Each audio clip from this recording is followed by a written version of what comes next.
নমস্কার বন্ধুরা, আমি প্রিয়াঙ্কা। আমার চ্যানেলে রমা কিচেনে তোমাদের অনেক অনেক স্বাগত। আজকে দেখো বাজারে নতুন ওল উঠেছে, তাই ওল নিয়ে এসেছি। এখানে আমি আজকে ওল চিংড়ি রান্না করব। চিংড়ি মাছের সাইজগুলো দেখো, চিংড়ি 100 গ্রামের মতন এখানে চিংড়ি আছে। একটু সাইজগুলো একটু বড় বড় টাইপের, আর আমার এতটুকুই লাগবে, সেজন্য 100ই লাগবে, 100 নিয়েছি। এবার দেখো ওল এখানে নিয়ে নিয়েছি, টমেটো নিয়ে নিয়েছি, কাঁচা লঙ্কা নিয়ে নিয়েছি, আদা নিয়ে নিয়েছি। জিরের গুঁড়োতে আমার এটা রান্নাটা জিরে বাটা লাগবে, হ্যাঁ। আর এটা আমার সরষের তেলে হবে। তাহলে চলো ওল চিংড়ি রেসিপিটা দেখি। সবার প্রথমে আমি চিংড়ি মাছটাকে আর ওলটাকে ভালো করে কেটে নেব, কেটে ধুয়ে নেবো। চিংড়ি মাছটাকে আমি একটা কড়াই বসিয়ে দিয়েছি, কড়াইয়ে পরিমাণ মতন জল দিয়ে দেবো। কড়াইতে জল দিয়ে দিলাম।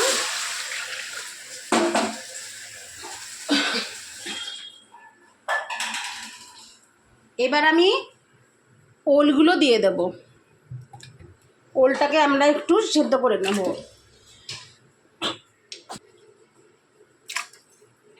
তোমরা চাইলে ওলটাকে প্রেসারে দিয়ে দিতে পারো। আর ওলটা কাটা দেখেছো, এরকম পাস করে কাটা হবে, এরকম পাতলা পাতলা করে কাটা হবে ওলটা কিন্তু তোমার একদম মোটা মোটা করে হবে না কাটা, একদম পাতলা পাতলা করে হবে। ওলটা দিয়ে দিলাম। এবার আমি দিয়ে দেবো এর মধ্যে নুন। আমি এরকম 1 চামচের মতো নুন দিয়ে দিলাম। এবার এটাকে আমি ঢাকা দিয়ে দেবো। এটা আমি কষে দেবো। খুব ঝাঁঝ উঠে গেছে, দেখতেই পাচ্ছ। কড়াইটা যেই বসিয়েছি তেল ছিল তোটা হলো সেদ্ধ।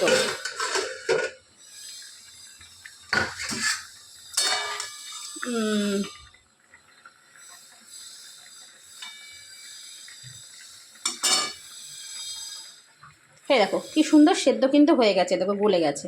চলো এটা আমরা নামিয়ে নিই। এটা নামিয়ে কিন্তু আমি জলটাকে ঝরাতে দিয়ে দেব। কচু কিন্তু ভালো হলে কচু সেদ্ধ করার কোনো ব্যাপারই না। দেখো নামিয়ে আমি জল ঝরাতে দিয়ে দিয়েছি। এটা আমি হালকা করে একটু তোমার ধুয়ে নেব। একটু ধুয়ে নেওয়াটা ভালো, তাহলে তাড়াতাড়ি ঠান্ডা হয়ে যাবে।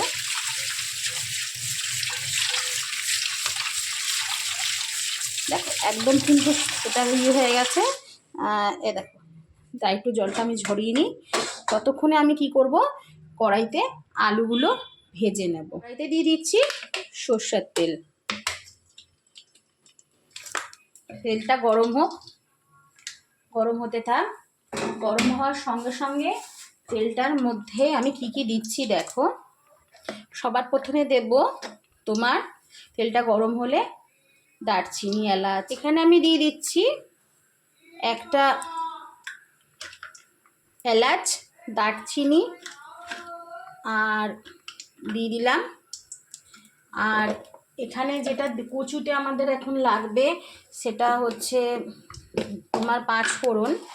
এই দেখো পরিমাণ মতন 5 ফোড়ন। আর তোমার এই দুটোকে ভালো করে একটু ভাজা ভাজা করে নিতে হবে। তারপরে আমি আলুগুলো অ্যাড করব।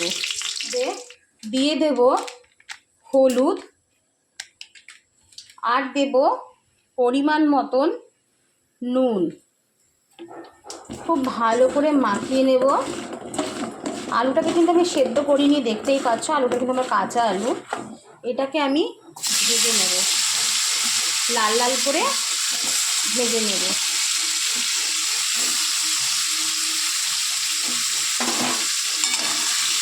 ভালো করে লাল লাল করে ভেজে এটাকে তুলে নেব। দিয়ে দিয়েছি আদা, টমেটো, আর দিয়ে দেব বেশ পরিমাণে কাঁচা লঙ্কা। এখানে কিন্তু আমি কোনো কাশ্মীরি মির্চ বা কোনো রকমের কিছু ব্যবহার করছি না। এটাকে আমি মিক্সিতে পেস্ট করে নেব। তো এখানে কাঁচা লঙ্কা, আদা আর টমেটো পেস্ট করা হয়ে গেছে। এটাকে আমরা সাইডে রেখে দিলাম। এখানে আমাদের আলুটা লাল লাল করে কিন্তু প্রায় ভাজা হয়ে এসছে, হ্যাঁ। আর একটু ভাজা হবে, তারপরে আমরা আলুটা নামিয়ে চিংড়ি মাছটা। এখানে কিন্তু আমার আলুটা ভাজা লাল লাল করে হয়ে গেছে। আলুটাকে নামিয়ে নিলাম। এই তেলটার মধ্যেই, আর তেল দেবো না, এই তেলটার মধ্যেই দিয়ে দেবো চিংড়ি মাছ। চিংড়ি মাছটাকে দেওয়ার আগে একটু চিংড়ি মাছের মধ্যে নুন হলুদ একটু মাখিয়ে নেব। তোমরা আমার ভিডিও তো কেউ দেখছো না ইউটিউবে কেউ তোমরা আমার ভিডিও দেখছো না, আমার খুব খারাপ লাগছে। আমি বিশ্বাস করো অনেক কষ্ট করে ভিডিও বানাই, হ্যাঁ, এক হাতে নিয়ে নিয়ে, সবার স্ট্যান্ড আছে, আমার কোনো স্ট্যান্ড নাই, তাও আমি ভিডিও বানাই তোমাদের জন্য, কিন্তু তোমরা আমার ভিডিও দেখো না আর কেউ কমেন্টও করো না। দেখো এখানে নুন নিয়ে নিলাম পরিমাণ মতন, আর এখানে তোমার সানরাইজের হলুদ দিয়ে দিলাম। আমার সানরাইজটাই যেহেতু খাই ওই জন্য সানরাইজের হলুদ দিয়ে দিলাম।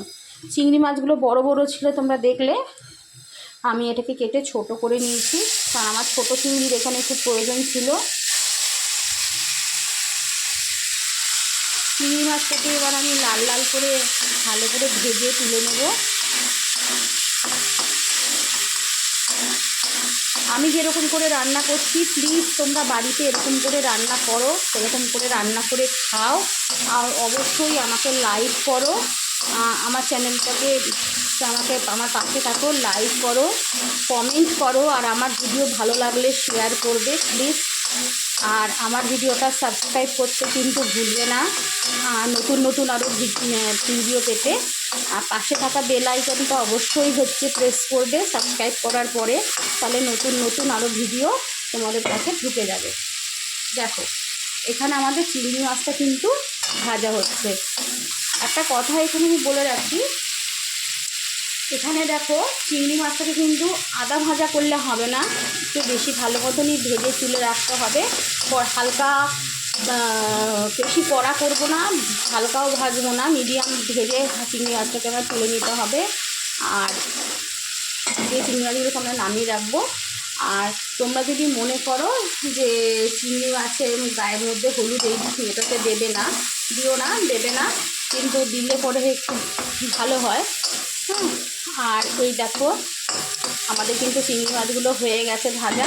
এবার চিংড়ি মাছগুলো আমরা কি করব, তুলে নেব, তুলে রেখে দিচ্ছি। যেহেতু আমি আগেই বললাম আমি কিন্তু চিংড়ি মাছ বড় চিংড়ি ছিল, আমি সেটাকে দু ভাগ করে নিয়েছি, কারণ আমাদের এটাই প্রয়োজন আছে। এবার দেব এর মধ্যে আদা কাঁচা লঙ্কা যে পেস্ট টমেটো যে কাটলাম সেটা। একটা জিনিস আমি বলি, হলুদ যদি জলের মধ্যে ভালো করে তোমরা গুলে নাও, একটু ভিজি করে রাখো, গুঁড়ো হলুদ দিয়ে রাখো, তাহলে কিন্তু কালারটা কিন্তু খুব সুন্দর আসে, খুব ভালো হয়। জলে গুলে হলুদ দিলে আর খাবারের কিন্তু ইয়েটা বেড়ে যায়। তাহলে চলো এখানে আমরা মশলা বাটাটা দিয়ে দিলাম, একদম হাত দিয়ে খুব ভালো করে এখানে আমরা এটাকে নাড়িয়ে নিচ্ছি। এই যে আমি হলুদের জলটা যেটা রেখেছি এটা আমি দিয়ে দেব। এবার এটাকে খুব ভালো করে কষিয়ে নেব।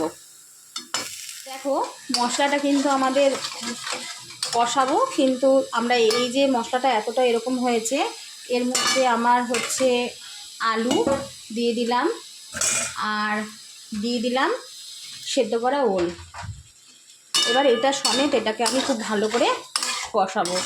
এর মধ্যে তোমরা নামানোর সময় ঘি দিতে পারো, হ্যাঁ, যার যেরকম ইচ্ছা।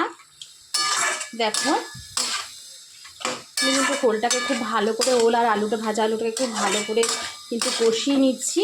হ্যাঁ, এর মধ্যে এখন আমি দিয়ে দেবো চিংড়ি মাছটা, যে চিংড়ি মাছটা আমি ভেজে রেখেছিলাম, সব চিংড়ি মাছটা দিয়ে দিলাম, ভালো করে এটা কষে নেব।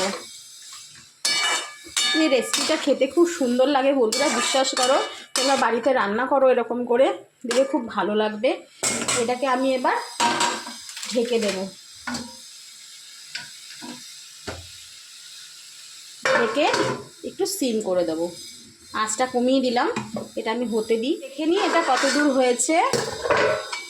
দেখতে পাচ্ছ এটা কিন্তু আমাদের অনেকটাই হয়ে গেছে। এবার এর মধ্যে কিন্তু আমরা জল দিয়ে দেবো, ঠিক আছে? তাহলে জল দিয়ে দিচ্ছি। এখানে আমরা একটু জল দিয়ে দিলাম। এটা কিন্তু তোমার খুব একটু গাঢ় গাঢ় ঘন ঘন মাখা মাখা টাইপের হবে। শোনো, ওল যদি ভালো করে সেদ্ধ হয়ে যায় না, তখন কিন্তু তোমার হচ্ছে এই ওল চিংড়ি এটা খেতে কিন্তু দারুণ লাগে, দুর্দান্ত লাগে। আর এরকম এরকম পাতলা পাতলা করে কাটলে তো সেদ্ধ হয়েই যাবে, তোমাদের তো আগেই দেখালাম। এবার ওলটা এরকম আরেকটু আমি ঢাকা দিয়ে দিচ্ছি। তাহলে চলো আঁচটা কমিয়ে দিলাম, দেখি কতটা হলো, দেখে নিই আমাদের এখানে এটা কতটা হলো। দেখতেই পাচ্ছ এটা কিন্তু আমাদের অনেকটাই হয়ে গেছে ভালো মতন। একটু অগ্নিদেবকে দিয়ে দিলাম, আমার আবার একটু রান্না করে অগ্নিদেবকে দেওয়ার অভ্যাস আছে, একটু দিয়ে দিলাম।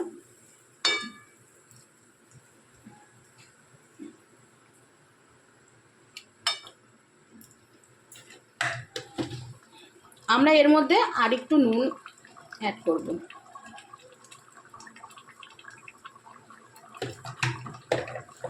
এখানে দেব পরিমাণ মতন চিনি।